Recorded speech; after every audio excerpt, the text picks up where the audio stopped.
everyone, welcome to our interview. I'm Chelsea and today I'm very excited to talk about cultural difference and dating culture. Now I will ask Ardi to ask the first cultural difference and I will ask dating cultures. All right, Kev. Thanks for having me here. I would like to ask you a couple of questions because I don't really see a lot of foreigners in town, to be completely honest. Sure. All right. So, why did you come to Taiwan? Wait, sorry. Where are you from? I'm from St. Vincent and the Grenadines. That's located in the Caribbean. So not many persons know where it is, but it's where America, and then you have South America, and then right in the middle, there's some islands right there. That's the Caribbean. Okay. That's where I'm from. To be completely honest, if you ask me where it is, I would have to look up the map first. Then I'll know where you're from. Yeah, many persons usually have to do that, so it's okay. All right. So why did you come to Taiwan? Well, I came to Taiwan for a couple of reasons, maybe one or two. The first one is I got a scholarship to come here from the Taiwanese government. Oh, okay. CDF. Damn. Yeah, and then I was a bit hesitant at first, wondering should I come, should I not? And then I decided, you know what, it's a new adventure, it's a new challenge. And I left when I was around 21, 23 right now, so just 2 years. And I was thinking that I'm young, I'm hungry, I could go and try something new, learn a new culture, experience a new life, and hopefully start one of my own here. So those are the reasons why I chose to come to Taiwan. Damn, I respect that. Yeah. Totally, I respect that. That's really cool. All right, so you've been here for 2 years, is that correct? Yes. Okay, then I'll ask you about, there's one thing you like about Taiwan and one thing you dislike about Taiwan. Let's hear about it. So one thing I like about Taiwan, honestly, I really like the convenience. There's 7-Eleven, there's the MRT all over, the bus, especially in Taipei. Because if I want to go to Damshui, if I want to go to Dongguan, if I want to go anywhere, I can just hop on the bus and I can go. I've been to places like Tainan and Taichung, where the buses are less convenient and it kind of frustrates me. Because you have to wait either half an hour or you have to come early, you have to wait early, long, stuff like that. And then, yeah, the convenience with that, and then convenience stores, like the family bar, anywhere. If I'm hungry, I can just go down the street and get something to eat. One thing I dislike, for any Taiwanese listening, no disrespect, but Sure. I don't like what I want to use is they're not polite. Okay. I think everybody just minds their own business. Sure. So in my country, we're a bit more open, a bit more friendly. You go into the elevator, you see someone, you say good morning. Yep. You leave in, you say bye. You don't have to know the person. You don't have to care about the person. You just say good morning, how you doing, goodbye, just to be friendly, just to be fun. Yep. In here, nobody does that. Nobody cares. I can relate. Yeah. Everybody is money, money, money, business, business, business, family, family, family. Like, it's just strict. No one is studying you.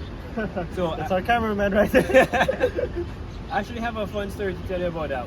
When I had just come to Taiwan, I came in August of 2022.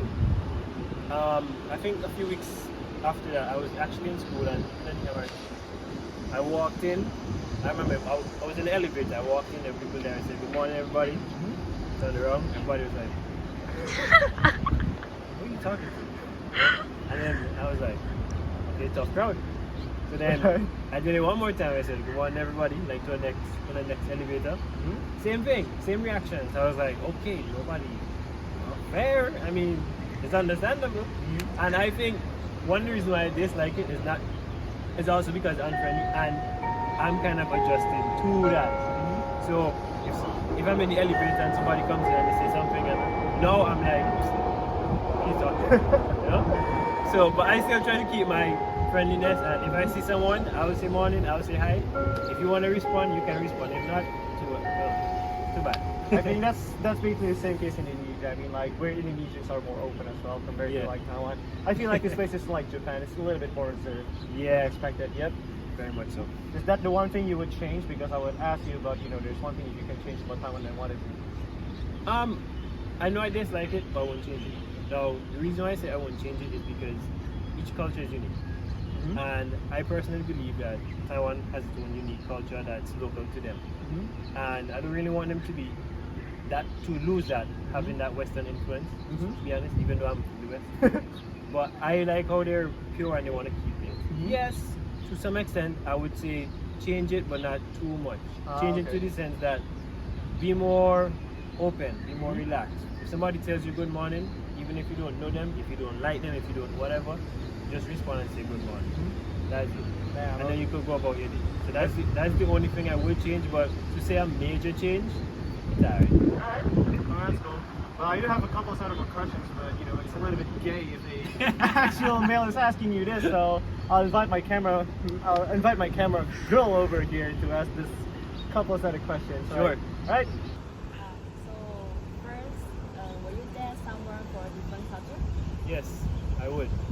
Actually, right now my girlfriend is Taiwanese, so I do date someone from different culture.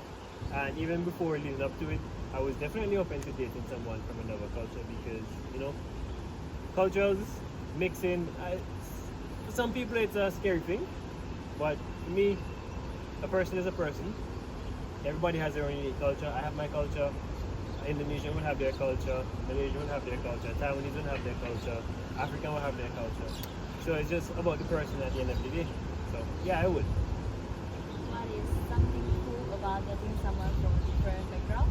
Any experience with that before? Do you think cultural clashes are a global differentiation? So to the first part of that question, which is what is something cool, I think. For me personally, it's the way we handle situations. So, and also the language part of it, because I'm trying to learn Chinese. So I also, you know, I learn, I study, I practice, and things like that. And when I say handle situations, so for example, me coming from the Caribbean, there's certain things. For example, like in an argument, some of us would be like very feisty. Oh, let me give a more practical example. When it comes to correction, so if something is wrong, like even in school or wherever, even in relationship wise. So if we see something that is wrong in the Caribbean, sometimes we'll talk, and the way we'll talk might be, for Asians, will be aggressive, but it's not aggressive. We just speak louder, right? So it's like, oh, you're not supposed to do that because if you do that, this will happen. And then sometimes it's vice versa. So they mightn't shout, or they might be more calm about it. But if, like, I might raise my voice, and then they might be like, "Why are you shouting?" And I'm not, right? So that is one thing. I think it's kind of cool, and it's also a difficulty too, because depends on who your partner is, they could misunderstand that. And some of my friends who have dated cross-culture as well, they say one of the problems that they face is the background of the individuals. So like their background and also their partner's background, completely different. So whereas certain habits, like daily habits, you will do, the other person will not do. And then when you're together and you're seeing the different habits, sometimes that habit might be like, oh, why are you doing that? And then that habit might be like, whoa, I want to do that too, you know? So there's always that difficulty in understanding. Yeah. Okay, I switch Alright guys, so that's for today's episode. Kev just left because he got something to do. Well, if you guys have any experience as well, you can leave it down in the comments. Well, don't forget to like this video, subscribe, and let me know your thoughts. Thank you.